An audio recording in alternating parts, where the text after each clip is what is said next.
Hello అండి, నా పేరు సందీప్. ఈరోజు మెయిన్ టాపిక్ వచ్చేసి జూబ్లీహిల్స్ ఉప ఎన్నికల గురించి రిజల్ట్స్ గురించి మనం మాట్లాడుకోబోతున్నామండి. అలాగే బీహార్ అసెంబ్లీ ఎన్నికల రిజల్ట్స్ గురించి కూడా మనం మాట్లాడుకోబోతున్నాము. నా ఛానల్ని సబ్స్క్రైబ్ చేయండి, అది సబ్స్క్రైబ్ చేసుకొని బెల్ ఐకాన్ని యాక్టివేట్ చేసుకోండి. నేను కొత్త వీడియోస్ పెట్టగానే మీకు నోటిఫికేషన్ అనేది వస్తుంది.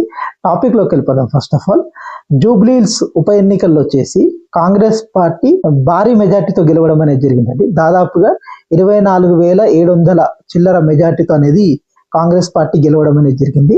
నవీన్ యాదవ్ గారు కాంగ్రెస్ అభ్యర్థిగా గెలవడం అనేది జరిగిందండి జూబ్లీహిల్స్ లో. ఫస్ట్ ఆఫ్ ఆల్, ఈ ఎన్నికల్లో వచ్చేసి కాంగ్రెస్ గెలవడానికి మెయిన్ కారణం వచ్చేసి, నా అభిప్రాయం వచ్చేసి, నవీన్ యాదవ్ గారండి. ఎందుకు అంటే నవీన్ యాదవ్ గారికి సొంత బలం అనేది ఉందండి. దాదాపుగా 20,000 నుంచి 25,000 ఓట్లు అనేది నవీన్ యాదవ్ గారికి ఉండడం అనేది జరిగింది. అదొక అవామ్ అనేది చూపించడం అనేది జరిగిందండి ఈ ఎన్నికల్లో. మెయిన్గా రెండో పాయింట్ వచ్చేసి, ప్రభుత్వం కూడా ఇంకా 3 ఏళ్ళు ఉంది కాబట్టి ప్రజలు కూడా అధికార పార్టీకి ఫేవర్ చేయాలనేది వాళ్ళు ఆలోచించడం అనేది జరిగింది. అందుకే జూబ్లీహిల్స్ లో నవీన్ యాదవ్ గారికి ఓటేయడం అనేది జరిగిందండి. ఇది ఒక కారణంగా ఉండొచ్చు. మూడో కారణం వచ్చేసి, ఎక్కువ రేవంత్ రెడ్డి గారు కూడా సుడిగాలి పర్యటన అనేది చేయడం అనేది జరిగిందండి ఏదైతే జూబ్లీహిల్స్ లో. అది కూడా గట్టి ఇంపాక్ట్ అనేది చూపెట్టింది. ఇంకొక విషయం ఏంటంటే, బీఆర్ఎస్ పార్టీ తనని వ్యక్తిగతంగా మాట్లాడడం కూడా చాలా ఇంపాక్ట్ చూపెట్టింది నా అభిప్రాయం వచ్చి. ఎందుకంటే చాలా వరకు రౌడీ అలాంటి పిచ్చి మాటలు మాట్లాడడం వల్ల ఏదైతే మాస్ పీపుల్, అంటే ఏదైతే బస్తీలలో ఉన్న వాళ్ళందరిలో కూడా ఆ ఇంపాక్ట్ చూపెట్టింది. ఎందుకంటే నవీన్ యాదవ్ గారు అక్కడ చాలా రోజుల నుంచి ఉండడం వల్ల, అర్థం లేని ఆరోపణలు చేయడం వల్ల ప్రజల్లో కూడా అది రివోల్ట్గా అయినట్టుగా నాకు అనిపించింది. అదొక కారణంగా ఉండొచ్చు. మెయిన్గా బీఆర్ఎస్ లో కూడా నేను దీంట్లో అప్రిషియేట్ చేయాల్సిన అవసరం ఉందండి. ఎందుకంటే బీఆర్ఎస్ పార్టీ మన పార్లమెంట్ ఎన్నికల్లో శాంతం థర్డ్ ప్లేస్కి వెళ్ళిపోవడం అనేది జరిగింది. అంటే బీఆర్ఎస్ పార్టీ మొత్తానికి లేస్తుందా లేదా అని స్టేజ్కి వెళ్ళిపోయిన అనేది జరిగింది. కానీ కేటీఆర్ గారు దాన్ని పార్టీని ఇప్పుడు లేపడం అనేది జరిగిందండి. ఎందుకంటే ఇప్పుడు సెకండ్ ప్లేస్లో వచ్చిందంటే ఇది మంచి విషయం. ఎందుకంటే ఇక్కడ కానీ థర్డ్ ప్లేస్ వచ్చి ఉంటే మాత్రం బీఆర్ఎస్ పార్టీకి అయితే చాలా డేంజర్ అండి. ఎందుకంటే వచ్చే ఎన్నికలు అయితే కాంగ్రెస్ వర్సెస్ బీజేపీ అయిపోయేది. ఆ స్టేజ్ నుంచి ఇప్పుడు కొంచెం బ్యాక్ తీసుకొచ్చే ప్రయత్నం అనేది కేటీఆర్ గారు చేయడం అనేది జరిగింది. We should appreciate. ఎందుకంటే చాలా వరకు వ్యతిరేకత ఉంది ఇంకా ఏది బీఆర్ఎస్ పార్టీ మీద. ఆ వ్యతిరేకత ఉన్నా చాలా వరకు దాన్ని కొంచెం కంట్రోల్ చేసుకొని సెకండ్ ప్లేస్కి తీసుకొచ్చే ప్రయత్నం అనేది చేసినారు. ఇది మంచి విషయమే. ఎందుకంటే పార్టీ ఇప్పుడిప్పుడే డెవలప్ అవుతుందండి. ఎందుకంటే ఇది ఒక మంచి స్టెప్గా తీసుకోవాల్సిన అవసరం ఉంది. ఎందుకంటే ఇన్ని ఓట్లు వచ్చినాయి, దీన్ని ఇంకా కన్సాలిడేటెడ్ చేసుకోవాల్సిన అవసరం అనేది బీఆర్ఎస్ పార్టీ ఉంది. కాంగ్రెస్ పార్టీ కూడా ఏంటంటే ఇచ్చిన హామీలు బేసికల్. ఎందుకంటే ఫీజు రియంబర్స్మెంట్ గురించి నేను క్లియర్గా చెప్తాను.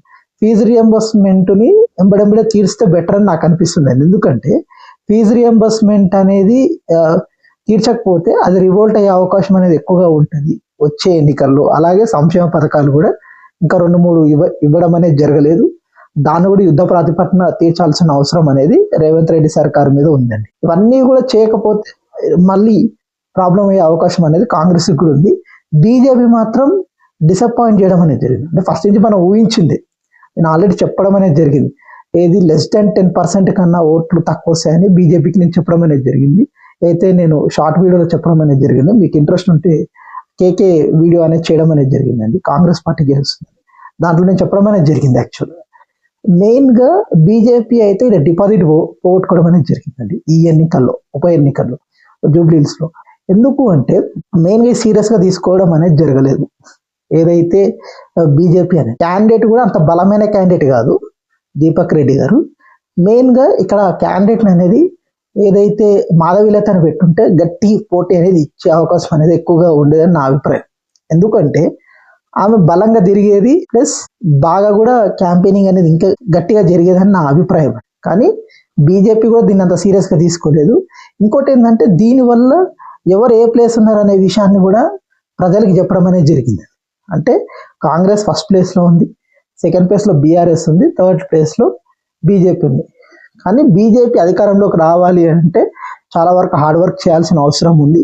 ఎందుకంటే చాలా వరకు బూత్ కమిటీస్ అనేది చాలా వరకు వేసుకోవాల్సిన అవసరం కూడా ఇప్పుడు ఉంది. శక్తి కేంద్రాలు వేస్తున్నారు అంటున్నారు. కానీ చాలా వరకు డెవలప్ చేయాల్సిన అవసరం చాలా ఉంది, ఇంకా చాలా హార్డ్ వర్క్ చేయాల్సిన అవసరం ఉంది. ఈ ఎన్నికల్లో వచ్చేసి నాకు తెలిసినంత వరకు అయితే మెయిన్ గా బీఆర్ఎస్ కాంగ్రెస్ చాలా మంచి ఫైట్ అనేది ఇవ్వడం అనేది జరిగింది. కానీ కాంగ్రెస్ డిడ్ వెరీ గుడ్ అండి, ఎందుకంటే ప్రభుత్వ వ్యతిరేకత అంతగా లేదు. జనరల్ గా అయితే వీళ్ళు చెప్పినంతగా ప్రభుత్వ వ్యతిరేకత అనే గ్రౌండ్ లో లేదు. ఇంకా ఎందుకు అంటే ప్రభుత్వ వ్యతిరేకత ఎప్పుడు వస్తుంది అంటే టిఆర్ఎస్ పార్టీ కానీ అప్పుడు ఎక్కువ సంక్షేమ ఇప్పుడు జగన్మోహన్ రెడ్డి గారు ఉన్న ఎగ్జాంపుల్, జగన్మోహన్ రెడ్డి గారు ఎక్కువ సంక్షేమ పథకాలు ఇచ్చేశారు అప్పుడు. కానీ ఇక్కడ తెలంగాణలో అంతకన్నా సంక్షేమ పథకాలు ఏం రాలేదు ప్రజలకి, ఒక రైతు బంధు తప్ప మిగతా అంత సంక్షేమ పథకాలు అంటూ రాలేదు ప్రజలకి. ఇప్పుడు కాంగ్రెస్ పార్టీ వచ్చిన తర్వాత సంక్షేమ పథకాలు ఎక్కువగా వచ్చినాయి. ఇప్పుడు 200 యూనిట్ కరెంట్ అయినా కానీ, సన్న బియ్యం అయినా కానీ, అలాగే 500 రూపీస్కి గ్యాస్ కూడా అంత పర్ఫెక్ట్ గా ఇంకా ఇవ్వట్లేరు, కానీ అంత డబ్బులు పడతలేవని చాలా మంది అంటున్నారు బేసికల్గా. కానీ ఫ్రీ బస్ కానీ ఇవన్నీ కూడా గత కేసీఆర్ గవర్నమెంట్ తో కంపేర్ చేసుకుంటే రేవంత్ రెడ్డి సర్కార్ ఇంకా బెటర్ గా చేస్తుంది సంక్షేమ పథకాల్లో, నా అభిప్రాయం ఇప్పుడైతే. అది ఆ ఫ్యాక్టర్ అనేది ఉంది కాబట్టి యాంటీ ఇన్కంబెన్స్ ఇంకా అంతగా ఫామ్ కాలేదు. జనరల్గా అయితే యాంటీ ఇన్కంబెన్స్ అంత ఫామ్ అయి ఉంటే చాలా వరకు రివోల్ట్ అనేది వచ్చేదండి, కానీ జరగలేదు. ఈ ఉప ఎన్నికల్లో 50% ఆఫ్ ఓటింగ్ అని వచ్చింది కాంగ్రెస్ పార్టీ. ఇది అండర్లైన్, ఎందుకంటే 50% ఆఫ్ ఓటింగ్ ఎట్లా వచ్చింది అంటే జనరల్గా ఏముంటుంది అక్కడ అంటే ప్రభుత్వం మీద ఇంకా వ్యతిరేకత ఫామ్ కాలేదు అని అర్థం. ఇప్పుడు ఎగ్జాంపుల్ గా ప్రభుత్వం మీద వ్యతిరేకత అంటే అది ఆ నియర్ మార్జిన్ అనేది ఇంకా తగ్గేది, మెజారిటీ అనేది యాక్చువల్గా అయితే నా అభిప్రాయం అట్లా జరిగి ఉండేది. కానీ చాలా హార్డ్ వర్క్ చేయాల్సిన అవసరం ఉంది బీఆర్ఎస్ కానీ బీజేపీ కానీ ఇంకా కాంగ్రెస్ ఎదుర్కోవాలంటే ఇప్పుడైతే.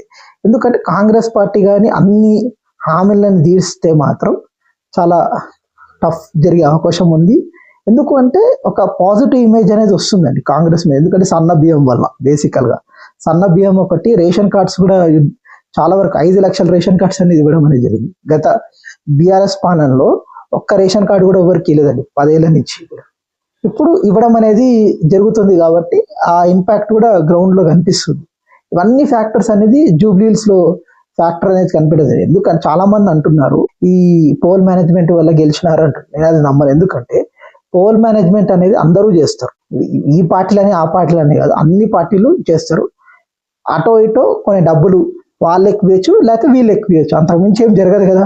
ప్రజల్లోనే ఓటేయాలని లేకపోయినప్పుడు కొంతమంది లాస్ట్ టైం అండి వైసీపీ ఎక్కువనే పంచింది, కూటమి పంచింది, కూటమి ఇంకా కొంత తక్కువ పంచినా కానీ అందరు కూటమి కిందకి వేసినారు. అంటే ప్రజల్లోనే ఆ ఓటు వేయాలనే ఆలోచన విధానం ఉంటే మీరు 500 ఇచ్చినా వేస్తారు ఓటు. అంతెందుకు పార్లమెంట్ ఎన్నికల్లో బీజేపీ ఏం మంచిందండి, ఏం మంచలేదు. అయినా కానీ బీజేపీకి వేశారు కదా ఓట్లు. ఈ జూబ్లీహిల్స్ లోనే భారీ మెజార్టీ వచ్చింది కదా, మళ్ళీ ఎందుకు వచ్చింది? 60,000 దాకా వచ్చింది కదా, ఎందుకు వచ్చింది? ఇక్కడ డబ్బులు ఇచ్చారు అప్పుడు. అట్లనే ఉండదు, ప్రజల్లోనే ఆ ఎఫెక్ట్ కనబడ్డది. అంటే గెలిపియాలని, కాంగ్రెస్ ని గెలిపేయాలనే ఆలోచన అనేది ఉంది. మెయిన్ గా అందరు తెలుసుకోవాల్సిన అవసరం ఉంది. దానివల్ల గెలిచినారు తప్ప బేసికల్ గా ఏంటంటే ఏదో పోల్ మేనేజ్మెంట్ వల్ల దానివల్ల గెలిచే అవకాశం అని ఉంటుంది. పోల్ మేనేజ్మెంట్ అనేది 5 to 10% ఉంటుంది, కానీ అంత ఎఫెక్ట్ అనేది పెద్దగా ఉండకపోవచ్చు. ఎందుకంటే పోల్ మేనేజ్మెంట్ మొత్తం కూడా చేంజ్ అయ్యేది కదా గ్రాఫ్ ని అటు ఇటుగా. ఎందుకంటే ఒక 5,000 ఓట్లు అటు ఇటుగా చేంజ్ చేయొచ్చు, కానీ అంత డిఫరెన్స్ అనేది పెద్దగా ఉండదు. పోల్ మేనేజ్మెంట్ అందరూ చేస్తారు పోల్ మేనేజ్మెంట్ అని నా అభిప్రాయం వచ్చేసి. ఇవన్నీ కూడా ఈ ఎన్నికల్లో అనేది ప్రభావం చూపించడం అనేది జరిగిందండి. ఇదే అండి బేసికల్ గా ఈ జూబ్లీహిల్స్ ఎన్నికల్లో జరిగింది. మెయిన్ గా ఇప్పుడు ఇంకో టాపిక్ వచ్చేసి బీహార్ ఎన్నికల్లో వచ్చేసి అయితే ఎన్డీఏ కూటమి భారీ మెజార్టీ అనేది గెలవడం అనేది జరిగిందండి. ఈ బీహార్ ఎన్నికల్లో ఎవరు ఎక్స్పెక్ట్ చేయని మెజార్టీ వచ్చిందండి. ఏదైతే ఎన్డీఏ కూటమికి 202 సీట్స్ అనేది రావడం అనేది జరిగింది ఎన్డీఏ కూటమికి వచ్చేసి. ఇది ఎవరు కూడా ఊహించలేదు, అందరూ కూడా, నేను కూడా ఊహించలేదు. ఎందుకంటే ఏదైతే ఓటింగ్ శాతం పెరిగినప్పుడు ఆటోమేటిక్ ప్రభుత్వం మీద కొంచెం వ్యతిరేకత అనేది ఫామ్ అవుతుంది, కానీ ఇది పాజిటివ్ ఎక్కువ అయిపోవడం అనేది జరిగింది ఈ ఎన్నికల్లో. బేసిక్ ప్రాబ్లమ్స్ ఏంటంటే ఏదైతే ఎన్డీఏ గెలవడానికి మెయిన్ కారణం ఏంటంటే 10,000 ఏదైతే చంద్రబాబు నాయుడు గారు ఇంతకు ముందు 10,000 పంచారు కదా 2019 అప్పుడు, కానీ అక్కడ అది వర్క్ చేయలేదు, కానీ ఇక్కడ వర్క్ చేయడం అనేది జరిగింది. అదొక ఫ్యాక్టర్ ఉందండి. రెండో థింగ్ వచ్చేసి అయితే ఇండియా కూటమి వచ్చేసి చక్కగా మేనిఫెస్టోని కరెక్ట్ గా సెట్ చేయడం అనేది జరగలేదు. అది కూడా ఒక పెద్ద ఇంపాక్ట్ అనేది ఈ ఎన్నికలు చూపించడం అనేది జరిగింది. వాళ్ళకి మంచి ఊపు వచ్చిందండి ఫస్ట్ లో వచ్చేసి. నేను ఆ వీడియో కూడా చేయడం అనేది జరిగింది ఫస్ట్ లో, కానీ ఆ ఊపుని వీళ్ళు జడగొట్టుకున్నారు అయితే ఇండియా కూటమి వచ్చేసి బేసికల్ గా. ఇంకొక పాయింట్ వచ్చేసి ఏదైతే మహాగఠబంధన్లో వచ్చేసి ఏదైతే సీట్ షేరింగ్ కూడా కరెక్ట్గా జరగలేదండి. ఎక్కువ కొట్లాడుకొని వాళ్ళు వీళ్ళు ఫైట్ పెట్టుకోవడం వల్ల అది రాంగ్ సంకేతం వెళ్ళడం అనేది జరిగింది ఈ ఎన్నికల్లో. అది కూడా అయితే ఎన్డీఏ కూటమికి బెనిఫిట్ అవడమే జరిగింది ఈ ఎన్నికల్లో. ఇంకొక విషయం ఏంటంటే ఏదైతే మహాగఠబంధన్ చెప్పిన హామీలని ప్రజలు ఎవరు నమ్మలేదు జనరల్గా అయితే. ఏదైతే ఎన్డీఏ కూటమి చెప్పిన హామీలకి ప్రజలందరూ కూడా నమ్మడం అనేది జరిగింది. చాలా వరకు మహాగఠబంధన్ వాళ్ళు తేజస్వి యాదవ్ గారు చాలా వరకు అలయన్సెస్ పార్టీస్ మీద అధికారం చూపించే కార్యక్రమం చేసినారు. ఎందుకంటే సీట్ షేరింగ్ అనేది కరెక్ట్ చేయనీయలేదు. తన ఇష్టం ఉన్నట్టు ప్రకటించేసుకోవడము, తను అహంకారంగా వెళ్ళడం వల్ల నా వల్లనే వీళ్ళు గెలుస్తున్నారు అని ఒక అహంకారంగా వెళ్ళడం కూడా ఎన్డీఏ కూటమికి అది బెనిఫిట్ అవడం అనేది జరిగిందండి నా అభిప్రాయం వచ్చి. ఎందుకంటే చాలా వరకు ఆయన ఇష్టం ఉన్న సీట్స్ ప్రకటించేసుకున్నారు. చాలా మంది రెబల్ క్యాండిడేట్స్ కూడా గ్రౌండ్ లో నించోవడం వల్ల ఆ ఓట్స్ కూడా ప్రాబ్లం అనే అవకాశం అనేది ఉంది. ప్రశాంత్ కిషోర్ ఇంపాక్ట్ అనేది ఈ ఎన్నికల అసలు లేదండి. ఎందుకంటే చాలా వరకు ఆ పాజిటివ్ ఓట్ అనేది ఎన్డీఏ కూటమిక సైడ్ వెళ్ళిపోవడం వల్ల అది చాలా వరకు అదే ఎన్డీఏకి బెనిఫిట్ అవడం అనేది జరిగింది. ప్రశాంత్ కిషోర్ గారు ఎక్కువగా చీల్చినా కానీ కొంచెం ఉండొచ్చేమో, కానీ ఈ ఎన్నికలు చాలా వరకు ఆ చీల్చడం అనేది కూడా జరగలేదు. అది ఎవరికి ఎఫెక్ట్ కాలేదు. ఇంకోటి వచ్చేసి ఆర్జేడీ మెయిన్ ఎఫెక్ట్ అవడం ఏంటంటే చక్కగా మేనేజింగ్ అనేది చక్కగా చేయకపోవడం వల్లనే ఈ ఎన్నికలు ఓడిపోవడం అనేది జరిగిందండి.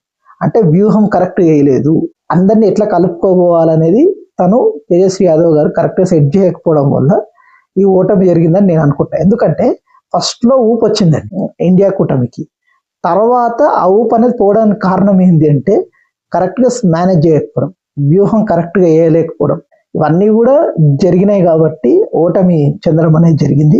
ఇదే అండి నా ఇన్ఫర్మేషన్. కానీ మీకు నచ్చినట్టయితే నా ఛానల్ని సబ్స్క్రైబ్ చేయండి. సబ్స్క్రైబ్ చేసుకొని బెల్ ఐకాన్ని యాక్టివేట్ చేసుకోండి. లైక్ చేయండి, షేర్ చేయండి, కామెంట్ చేయండి.